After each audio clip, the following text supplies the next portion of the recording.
Hello friends, और क्या हाल चाल। जैसे कि मैंने आप लोगों से कहा था कि हम आप लोग को प्रीवियस ईयर क्वेश्चन सॉल्व कराएंगे। अगर आप लोग साल भर नहीं पढ़े हैं तो भी आप लोग अगर वीडियो को सही से ध्यान से देखते हैं तो पूरा क्वेश्चन अगर सॉल्व करते हैं हमारे साथ, पूरा उसको सही से नोट करते हैं, लिखते हैं, तो भी आपका बहुत ही अच्छा नंबर मिल जाएगा। कोई दिक्कत नहीं होता है। बहुत ज्यादा ऐसा डिफिकल्ट क्वेश्चन नहीं पूछता है कि आप पेपर को क्वालिफाई ना कर पाए। तो जैसे मैंने आपको केमिस्ट्री और बायोलॉजी का वीडियो समय समय पे प्रोवाइड कराता रहता हूँ, वैसे ही आज मैं लेकर आया हूँ फिर से वीडियो। प्रीवियस बायोलॉजी का प्रीवियस ईयर क्वेश्चन है और हमारा जो 5-4 क्वेश्चन का जो पीवाई को ऑब्जेक्टिव क्वेश्चन चल रहा था उसी में है और इसको हम लोग देखते हैं क्या है। तो चलिए हम इससे बात करते हैं और कल से हमारा मतलब मंडे से हम इसका बायोलॉजी का सब्जेक्टिव क्वेश्चन भी लेकर आएंगे और केमिस्ट्री का सब्जेक्टिव क्वेश्चन ला ही रहे हैं, उसका ऑब्जेक्टिव सब्जेक्टिव दोनों लगभग चल रहा है। तो बायोलॉजी और केमिस्ट्री दोनों को हम लोग क्या करेंगे, लगभग क्या करेंगे, इसको पूरा कंप्लीट करेंगे। फिजिक्स को भी लेंगे, आगे बाकी जो भी विषय होगा हिंदी और इंग्लिश उसके भी बारे में हम लोग चर्चा करेंगे, उसके बारे में बात करेंगे, पूरा क्वेश्चन लेकर आएंगे। लेकिन अभी फिलहाल हमारा जो है जो मेन फोकस है वो बायोलॉजी और केमिस्ट्री पे, चूंकि ये दोनों विषय क्या है बहुत ही डिफिकल्ट है और केमिस्ट्री जैसे विषय से नंबर पाना बहुत ही मुश्किल हो जाता है। तो हमारा उद्देश्य यह है कि हम आपको सबसे पहले कठिन विषयों को करा दें, फिर सरल विषयों को बहुत जल्द हो जाएगा, वो तो ज्यादा दिक्कत नहीं होता है। लेकिन फिर भी हम आज क्या कर रहे हैं, आज लेकर आए बायोलॉजी का 4 क्वेश्चन की सीरीज है, वही ऑब्जेक्टिव क्वेश्चन। जैसे कि आप लोग को इसमें सबको लिखा हुआ है पीवाईक्यू, तो इससे पता ही चला गया होगा कि पिछले साल का ये पेपर है और पिछले साल जो आया हुआ था उसी से पूछा गया है। तो चलिए हम बात करते हैं। यहाँ पर बहुविकल्पी प्रश्न है। अब बहुविकल्पी प्रश्न में हम लोग क्या करते हैं, उत्तर ढूंढने का प्रयास करते हैं। चलिए बहुविकल्पी प्रश्न में हम लोग क्या करते हैं, उत्तर ढूंढने का प्रयास करते हैं और देखते हैं क्या है उत्तर। चलिए, अरे यार, चलिए हम लोग उत्तर प्रश्न लेते हैं। पहला देखिए, पहला प्रश्न, ये सही विकल्प को चुनकर अपनी उत्तर पुस्तिका में लिखिए। ये हमारा तो बहुविकल्पी प्रश्न है, तो यहाँ पर लिखा हुआ है और जितने भी ऑब्जेक्टिव क्वेश्चन है सब एक नंबर के होते हैं। यहाँ वगैरह आवृत्तबीजी के भ्रूणपोष होते हैं, ध्यान दीजिएगा। आवृत्तबीजी पौधा किसे कहते हैं, वह पौधा जिसमें क्या होते हैं, पूर्ण रूप से बीज का निर्माण होता है, बीज का निर्माण होता है, निर्माण होता है और ये फल का निर्माण भी करते हैं, तो उन्हें आवृत्तबीजी कहते हैं। ध्यान दीजिए, आवृत्तबीजी में कितने होते हैं, 3 n होते हैं। कितने होते हैं, 3 n होते हैं। आप सबको पता है, आप लोग पढ़े होंगे जनन में। तो आवृत्तबीजी पौधे में 3 n होता है। कैसा होता है, 3 n होता है, त्रिगुणित होता है। देखो, अगुणित मतलब यान है, द्विगुणित मतलब 2 n, त्रिगुणित मतलब 3 n और चौगुणित मतलब 4 n। तो यहाँ पर देखिए हमारा 3 n कौन सा है, 3 n हमारा कौन सा है, तीसरा नंबर है। तो क्या होगा, आवृत्तबीजी पौधे में 3 n क्या हो जाएगा, उत्तर आ जाएगा। अगला हम लोग बढ़ते हैं और आगे बात करने का प्रयास करते हैं। चलिए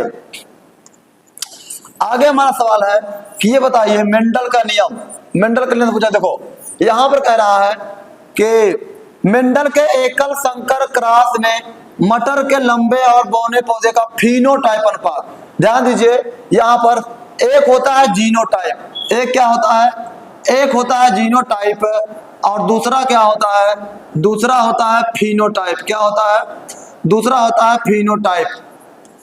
जीनोटाइप मतलब क्या होता है, इसका जीन रूप जो अंदर से भी दिखने में वैसे हो और बाहर से भी हो, अर्थात जीन डीएनए के बारे में बात करेगा, जो मतलब आंतरिक पूरा परिवर्तन।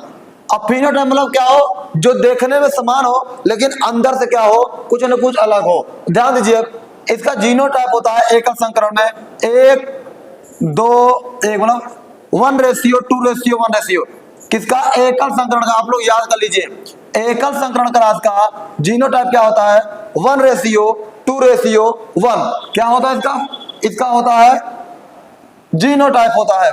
क्या होता है, जीनोटाइप होता है, इसका जीनोटाइप है। अब हम किसकी बात करते हैं, हम फिनोटाइप की बात करते हैं। इसका फिनोटाइप होता है 3:1। क्या होता है, 3:1 होता है। इसे क्या होता है, फिनोटाइप होता है। क्या होता है, इसका फिनोटाइप होता है और फिनोटाइप इस तरीके से होता है। तो यहाँ पर 1:2:1 है और फिनोटाइप 3:1। अब यहाँ पर देखो कहाँ पर है, तो फिनोटाइप क्या हो गया, 3 रेशियो 1 पहला नंबर क्या हो गया इसका सही उत्तर हो जाएगा। पहला क्या हो जाएगा इसका सही उत्तर हो जाएगा। आगे हम लोग बढ़ते हैं, आगे हम लोग बढ़ते हैं और अगला सवाल हमारा क्या है तीसरा नंबर, उसके हम लोग देखते हैं। अब देखिए तीसरा नंबर सवाल क्या है, कह रहा है कि टाइफाइड के रोग जनक का नाम बताइए। ध्यान दीजिए, टाइफाइड क्या है, टाइफाइड एक जीवाणु के द्वारा होने वाला रोग है, जीवाणु के द्वारा होने वाला रोग है, होने वाला रोग है। कौन सा, इसमें बुखार होता है, ठीक है ना। अब यह क्या होता है साल्मोनेला टाइफी के द्वारा होता है, किसके द्वारा साल्मोनेला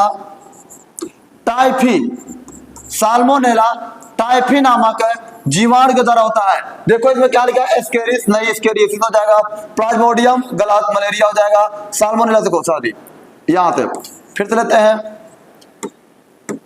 एस्केरिस से एस्केरियोसिस हो जाएगा। चलो साल्मोनेला देखो ये वाला हमारा गलत हो गया, कौन सा वाला, ये पहला वाला गलत हो गया और ये साल्मोनेला टाइफी देखो दूसरा नंबर ऐसे हो गया, क्योंकि प्लाज्मोडियम से क्या होता है मलेरिया होता है, क्या होता है मलेरिया होता है। और अमीबा से एंटमीबा हिस्टोलिका, अमीबा जानते हैं बहुत प्रकार की बीमारियां होती है, ठीक है ना। एंटमीबा हिस्टोलिका, एंटमीबा जिंजिविलिस है, जिससे क्या होता है पेचिस पड़ता है और पैरिया भी हो जाता है, ठीक है ना। इस प्रकार बीमारियां होती है।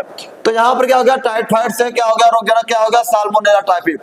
तो जब भी यहाँ से पूछेगा कि टाइफाइड का रोगजनक क्या है तो ध्यान दीजिए फिर से टाइफाइड का रोगजनक क्या है, तो क्या है साल्मोनेला टाइफी टाइफाइड का है। हमने यहाँ पर लिखा है कि साल्मोनेला टाइफी एक जीवाणु है। आगे बढ़ते हैं और अगले सवाल और आखिरी सवाल को हम लोग देखते हैं। चलिए चलिए खत्म हो गया, चलिए देखिए आखिरी सवाल क्या है। आखिरी सवाल देखिए आप लोग, इसका जवाब आप लोग ढूंढिए। देखिए क्या है यहाँ पर लिखा हुआ है निम्नलिखित में से कौन सा लक्षण मरुस्थलीय पौधे का नहीं है। देखिए ध्यान दीजिए मरुस्थलीय मतलब क्या होता है, जो क्या होता है जो रेगिस्तान में पाया जाता है। कहां पर, जो रेगिस्तान में पाया जाता है, ऐसे जगहों पर जहां पर पानी वानी मिलना बहुत ही क्या होता है बहुत ही मुश्किल होता है, उन जगहों पे क्या होता है मरुस्थलीय पौधे कहते हैं। उन जगहों पौधों को कहते हैं मरुस्थलीय पौधे कहते हैं। ये पौधे क्या होता है देखो यहाँ पर पत्ती की सतह पर मोटी त्वचा, ये क्या हो गया ये मरुस्थलीय पौधे का लक्षण है, ये पाया जाता है। तो ये वाला क्या है मरुस्थलीय पौधे में ये पाता है, तो क्या पत्ती की सतह पर मोटी सतह, पत्ती की सतह पर मोटी उपत्वचा ये पाया जाता है। अगला रंध्र, रंध्र देखो यहाँ पर क्या है, अगला कह रहा है कि पत्ती रंध्र गहरे गर्त में व्यवस्थित होते हैं। रंध्र क्या होते हैं गहरे गर्त में व्यवस्थित होते हैं। तो ये वाला भी क्या होता है ये भी पाया जाता है, ये भी नहीं गलत है। पत्तियों का कार्य तना करता है, ये देखिए ध्यान दीजिए पत्ती जो होती है पत्ती इसकी कांटे में, किसमें कांटे में परिवर्तित हो जाती है, कांटे में परिवर्तित हो जाती है। और जो तना होता है तना वह पत्ती का काम करता है। ध्यान दीजिएगा इस तरीके से हरा हरा होता है जैसे कैक्टस, कैक्टस क्या होता है जैसे कैक्टस। आप लोग इसको नागफनी के नाम से भी जानते होंगे, नागफनी, नागफनी, ठीक है ना। नागफनी जब बबूल जो होता है बबूल का कांटा आप लोग सुने होंगे। तो इस प्रकार के पौधे क्या होते हैं यहाँ पर बदल जाते हैं पत्तियां तने में, ठीक है तना पत्तियां में। अब आगे देखो पत्तियों पर रंध्र दोनों सतह पर बराबर से गलत, ये गलत है, ये क्या है ये गलत है। तो हमारा सही ऑप्शन क्या हो जाएगा, सही ऑप्शन क्या हो जाएगा, सही ऑप्शन इसका हो जाएगा चौथा वाला। कौन सा चौथा, देखो ध्यान दो, ध्यान दीजिए फिर से समझ लीजिए क्या कह रहा है, कह रहा है मरुस्थलीय पौधे के लक्षण नहीं है, कौन से ये तीनों हैं और ये वाला नहीं है। तो हमारा जो उत्तर हो जाएगा उत्तर क्या होगा, उत्तर हमारा हो जाएगा कौन सा मरुस्थलीय पौधे वाला। तो ये 4 नंबर हो जाएगा, कौन सा 4 नंबर हमारा उत्तर हो जाएगा। ध्यान दीजिए ये 4 नंबर हमारा क्या हो जाएगा उत्तर हो जाएगा, क्योंकि ये वाला हमारा सही उत्तर है, ठीक है ना 4 नंबर। तो आप लोग इसको देख लीजिए इस तरीके से 4 नंबर लगा लीजिए, ठीक है। इस तरीके से हमारे 4 क्वेश्चन का जो ऑब्जेक्टिव क्वेश्चन है बायोलॉजी का उसको मैंने सॉल्व कराया। अब आगे बढ़ते हैं और आगे देखते हैं। आप लोग हमारे चैनल से जुड़िए और हम विभिन्न प्रकार की चीजें ट्रिक पे भी लाते हैं, केमिस्ट्री को पूरा याद करा देते हैं, हर चीजें ट्रिक पे लाएंगे। और आपको केमिस्ट्री जितना भी न्यूमेरिकल है बहुत जो कठिन होगा या बायोलॉजी का कोई भी चीज कठिन नहीं लगेगा, आप हमसे जुड़िए, हम आपको दिखाएंगे कि पढ़ाई को कितना सरल तरीके से किया जा सकता है। धन्यवाद।